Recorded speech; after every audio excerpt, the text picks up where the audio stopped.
I have just been extremely busy and haven't had a chance to clean out the car. I've been working on the house, the roof specifically, to the shed, trying to beat the rain that ended up arriving early. Yeah. Anyhow, I just left Home Depot with the last bit of stuff that I need to fix the roofing, which is these screws, these hex. It says hex washer head, neoprene bonded washer screws to finish installing the roof. But then decided, you know what? I'm right next to Five Below,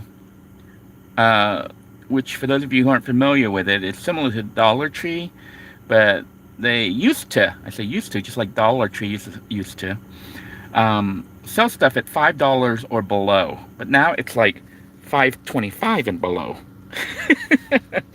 So they did raise the maximum price to $5.25, which is interesting because, you know, Dollar Tree is now like $1.25. So in that case, they raised it up 25%. Five Below is only $5.25, so they didn't raise it anywhere near the percentage that Five Below did. But anyhow, I decided to stop by here because I was like, well, you know, we're trying to save gas, which I'm wasting right now, idling the car with the AC on, but I can't sit here with the heat. We're in Florida, and it is like 78 degrees right now outside. But anyhow, decided, you know what? I'm going to try to make more money with YouTube because I need to be making money so that when I retire here soon, I will have hopefully an established YouTube channel that makes, like, you know, passive income, so that I can travel and do other stuff I want to do and make money. So I'm going to spend a little bit of money, but I don't want to spend too much. Even though actually all of it, which we'll talk about as far as the business side of it, is actually a tax write-off. You know, I pretty much can write all this stuff off. So by saving the receipt, tracking all my business purchases and stuff, I can actually write it off since I'm making a video about it. So this is a business expense. So I may in the future buy more expensive items, possibly a drone or something if I decide I need a drone. But, you know, this channel has always been about cheap, trying to do things cheaply. We never went all out and bought expensive stuff. So, you know, I decided, well, you know what, for now, I'm just going to buy the cheap stuff until I make more money, enough money to justify spending like maybe $100, $200 on a gimbal. Instead, I bought a $5.25 action camera grip. It turned out it was already open. I don't know if it dropped. Whoa, whoa, whoa. That was me stepping on. You heard the car. I almost blew the engine. I had the car running and I stepped on the accelerator. So anyhow, I bought this grip. It was already open though. So, but I was like, you know what? It all looks to be there, so I'm not going to complain. I'll just take it. It seems to be working. So it came in pieces, and you just screw this top part on. And the reason I got this grip is that it'll allow me to talk and walk and talk like I used to with the little, I don't know what you call this, the little pole thingies, camera thingies, camera sticks. So it's kind of like a camera stick, but it's like a gun design. I hope a cop doesn't mistake it and then shoot me. But what I really liked about it is that it can fold out and become a tripod. So we can do more cooking with Denoy episodes and whatnot, and I might be able to easily move it around and pick it up and carry it. So I'm trying to improve the quality of my videos without spending too much money. I was watching Janet, you know, living with RA, Janet, and her videos have like improved dramatically. So if you go to her channel and see her videos, you'll see she's actually editing her videos, adding musical tracks and inserts and all sorts of stuff. And I'm like, yeah, I've been doing this 6 years and my videos still suck. So maybe I'll go ahead and invest $5.25 to stabilize the video. With that said, I ended up buying another holder here. My old holder from Five Below kind of broke and fell apart. This one's kind of neat. It's this one right here. It mounts, it clips. It has a clip. That it's an expandable clip that clips to your rear view mirror, and it has a drop down below thing that mounts.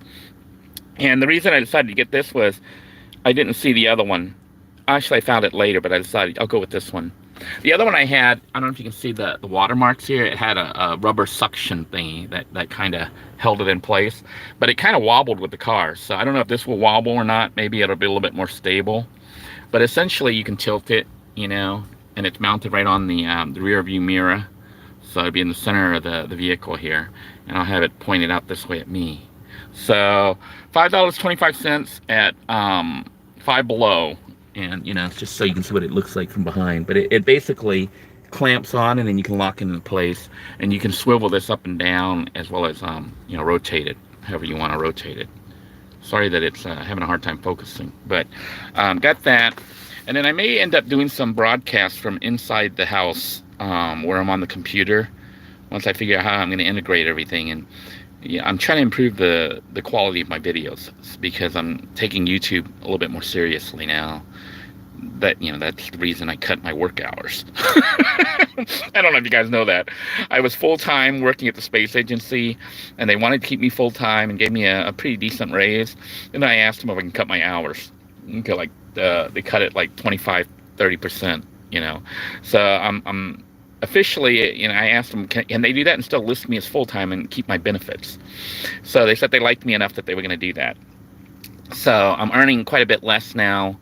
But I decided to gamble on that, to spend the time working on the house, and also in preparation for doing YouTube as well as my software development, because I need passive income for my retirement, because I was supposed to already have retired without any money, but due to COVID and all the other weird stuff that happened with me, ended up getting a full-time job and everything. I have an opportunity right now, to retire in a way better financial situation than I was previously. So, I have a house now. I actually have high-speed internet access. I have all these things that I didn't have access to before, which means I have the ability right now to try to make even more money. Not that money's everything, but you do need it. So, some of the new episodes we're going to be watching, if you guys want to see me here instead of all this stuff, let me try to switch to camera view. Some of the... Let's see if we can get it on wide. I don't know if this will do wide. Okay, that's a little bit better. Maybe a wide angle. I'm going to try to... how do you get this thing to stretch? Hang on a minute. I got to figure out how to mount this phone. I'm going to set the phone down for a minute. Okay, it's just spring-loaded. So I can just put it there and it's spring-loaded. Isn't that better? Now I got to tighten it, obviously. So isn't that better? And it starts drooping. Okay, so it's drooping from the bottom part. Okay, that's a little bit tighter. Maybe it'll be a little bit better. You guys can see me, and hopefully it's not shaking too much. If you like my haircut, you can thank my wife. Save some money there. I'm gonna do episodes about different things that we can do to save money, stuff that I've taken into account. I'm trying to figure out if this goes up any higher. Okay, it goes like that. I don't know if this is stripped or what. Try to lock it. Try to lock it into place. I think that's a good view, maybe. I gotta fix my mirror here, though. Okay. My mirror. The thing is, now when I adjust my mirror, it adjusts the camera. See what's going on here. All right, view. In my face, and wide angle. All right, I also bought one of these headsets for streaming the computer. So I'm going to be trying to figure out how to integrate the computer and computer graphics and stuff, because we can do some more sophisticated shows. Anyhow, those of you who are curious, the roof, I did manage to cut the tree down. I still have a couple videos that I'll be running here, so you guys are about 1 or 2 days behind on the videos. I started to record instead of live streaming because of time. I quickly been rushing home to do everything, and didn't bother to broadcast because I was rushing to try to get that roof done to beat the big rainstorm that was coming.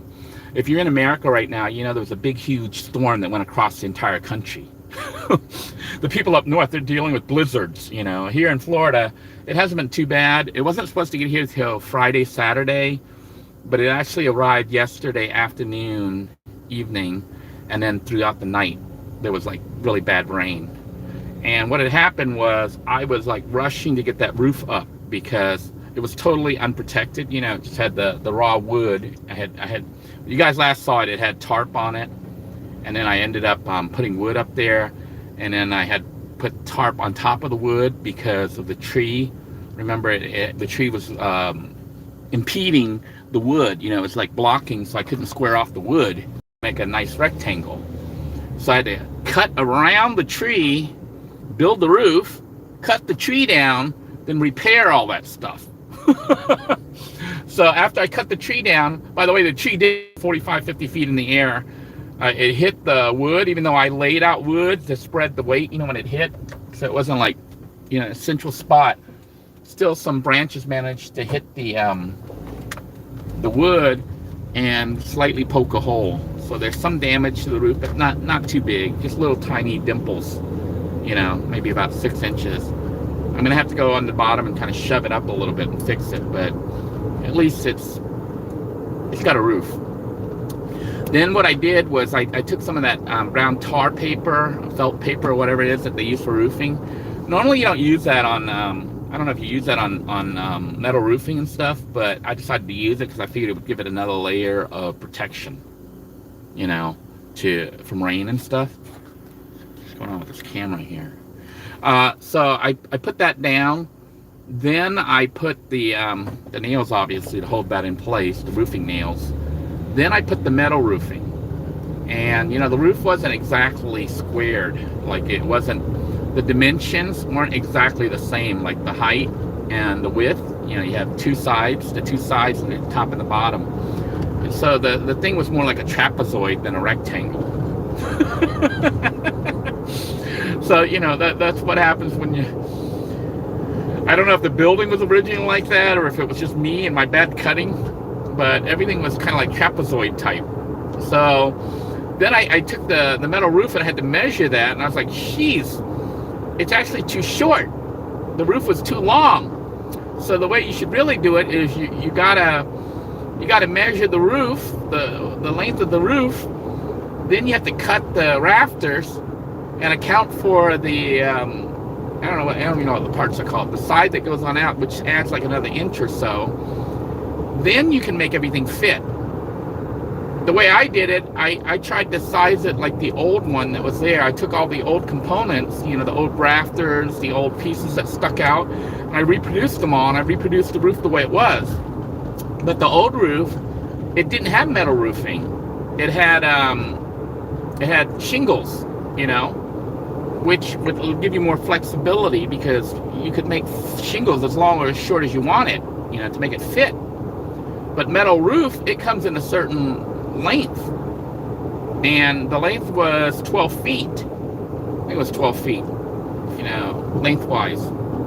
So my roof was roughly 12 foot and maybe 1 or 2 inches over, because I added stuff that wasn't there. I added, I don't know what it's, I don't even know these terms. I'm not a roofer.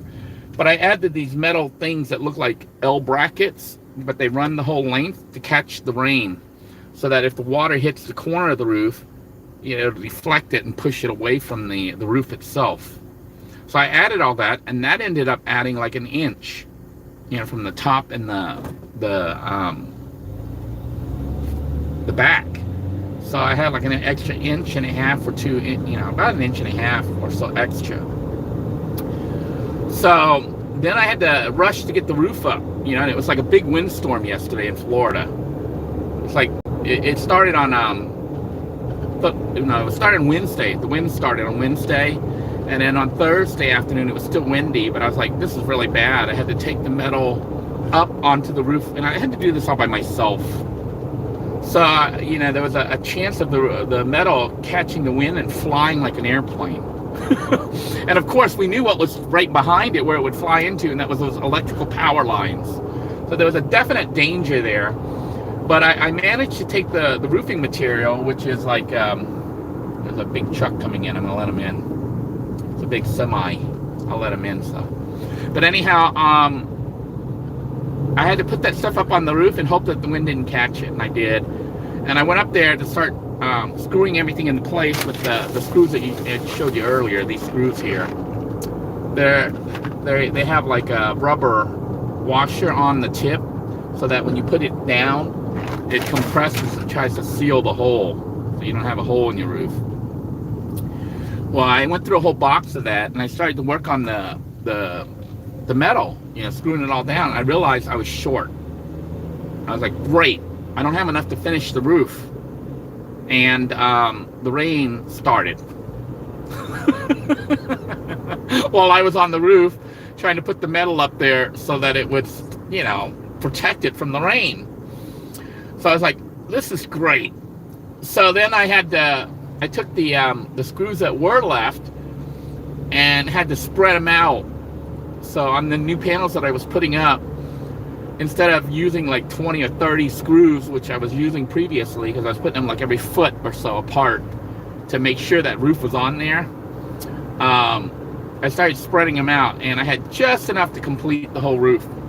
Another part that was tricky was, you know, there's a metal pole coming up there. I had to cut around that. And I'll show you all that later, what I did to try to protect it. And deciding how I was going to do the metal roofing, because the metal roofing was too short. Well, those overhang things, it turns out, you know, they're metal. I put them there. I was like, well, you know what I could do is I could center the metal ribbing, you know, the metal roof itself, and do that. So I thought about doing that, but then I was like, well, if you do that, then there's a chance that if the water hits the top of the roof, it'll actually go underneath. It'll go underneath the metal ribbing that you're putting for the roof itself, the sheets of metal. I was like, you can't put a roof down halfway on the roof and have like 2 inches or an inch where water can seep in under the metal. That would be pointless. Your roof doesn't protect you.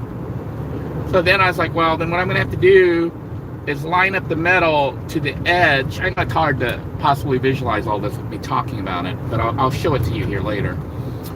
You know, maybe in a future video, because I want the videos to run through in sequence so you don't get too confused. But I ended up lining it up to the top of the roof. That way when the rain hits it, it'll hit the metal roof flat surface and run down. But then at the bottom of it, luckily for me, the metal piece that I had put out, you know, the trip edge, whatever you want to call it, it was it goes under the roofing still. It was enough to cover it, so there's no actual exposed roof.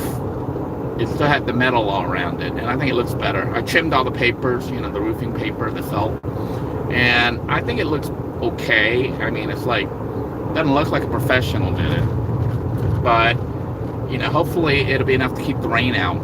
You know, and the building is usable. I know you guys didn't see, but maybe I'll leave it as a surprise. I won't tell you what's inside the building now. Something that basically saves me time and money.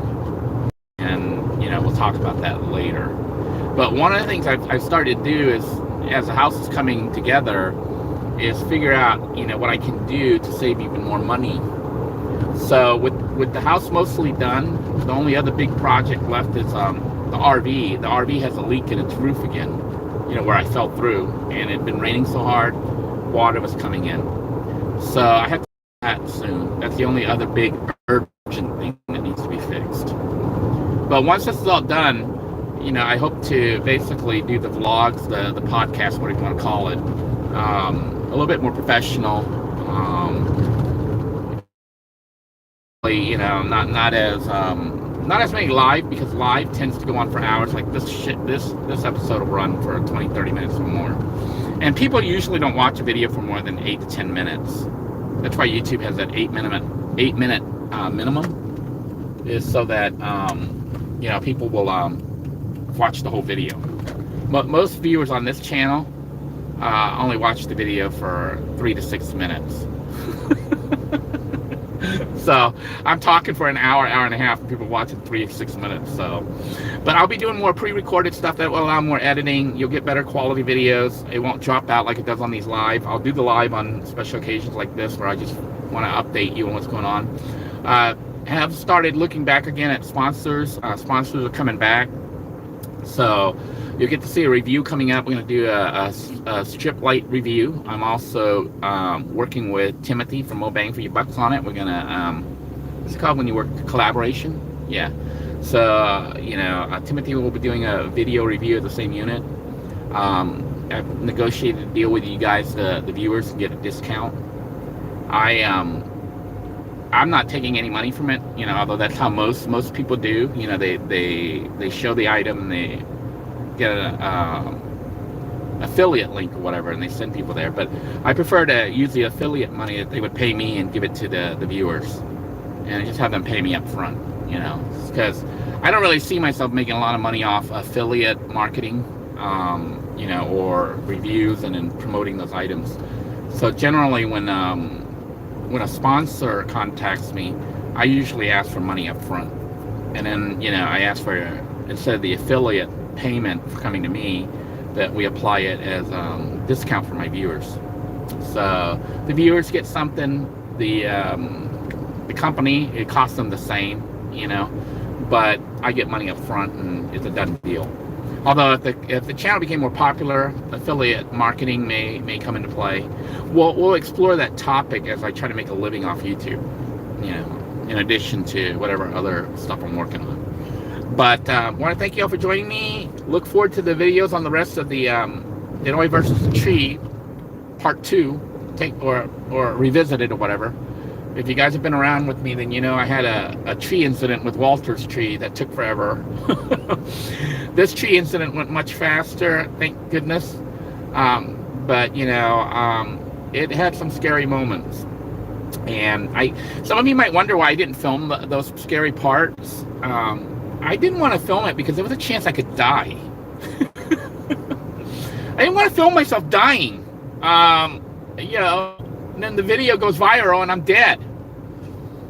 And then, you know, it just, I don't film stuff like that. Like when I was a military journalist and I would come upon a grisly scene or something, I didn't film it. I didn't take pictures. You know, some people say, well, you should take pictures and then can decide not to use it. I don't do stuff like that just because nobody needs to see it. Unless I'm the medical photographer having to take it from, you know, for medical archival, whatever reasons, I won't film an accident scene. I won't show people who, you know, are in a bad situation. The reason is their family, you know, it has an impact on the family, but also it's grisly and it's like a base instinct. It's like, people drive by an accident scene and they slow down to look. I'm like, what are you looking at? You're trying to look to see if somebody's dead, you know. And all it does really is it sears it into your brain, the image of what happened, and then you can't get rid of it, and you can end up having nightmares about it. But not only that, you could cause an additional traffic jam by crashing whatever you slow down, you know. So typically when I see an accident scene, unless I'm able to help those people, I try to just not look, you know, other than not hit people. But I try to drive by without slowing down, you know, and holding up the rest of traffic. And I try to go around it. If there are people stopped already helping them. If not, I run out, you know. I've run out to help accident victims before. But I won't just sit there and gawk, you know. What do they call it? Rubbernecking. I think that when you do stuff like that, you may be just traumatizing yourself. Like, you know, I'm still traumatized by my drive to Miami. I don't know if I told you that. I still have nightmares about it. Yeah, I was down a little street in Miami, and there was a cop car with its light flashing, the doors open.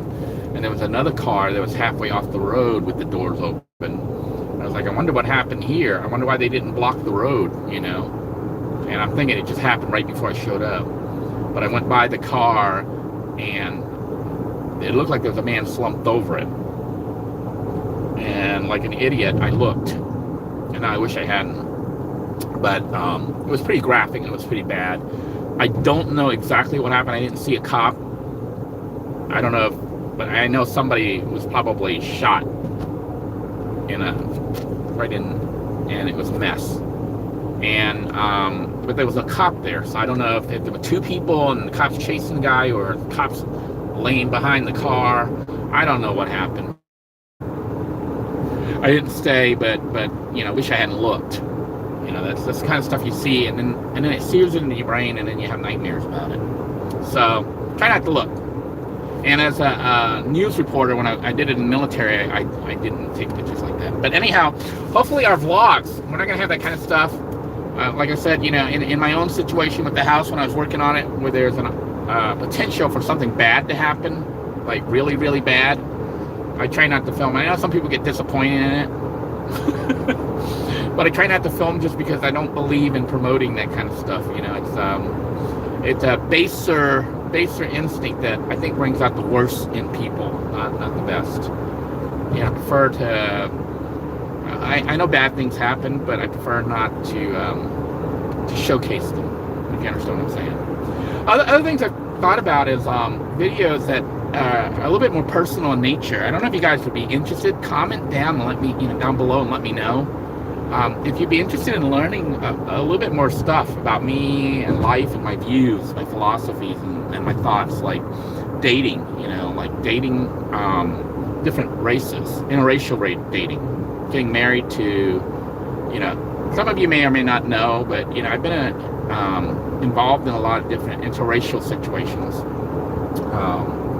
As a Thai guy living in America, I'm an American citizen, but a lot of Americans still see me as Asian, which is kind of weird. I'm American. Some people say, well, you're Amer-Asian, you're American Asian. Yeah, I guess. I still consider myself Thai, but really nationally, I'm American. And, have dated, but when I dated in America, it's interesting because I've dated Caucasian, whites. I've dated blacks, African American. I've dated Hispanic. Believe it or not, I've never dated Asian.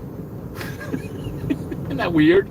I've never ever gone on a date with an Asian woman. So that's kind of interesting, but I can tell you about those experiences and stuff, and other little weird stuff, like, I don't know how much of it I want to go into detail, because some of it's kind of embarrassing, some of it's kind of like, people might be shocked. Like if I told you, did you know that I appeared in Hustler magazine? You might freak out, but I did.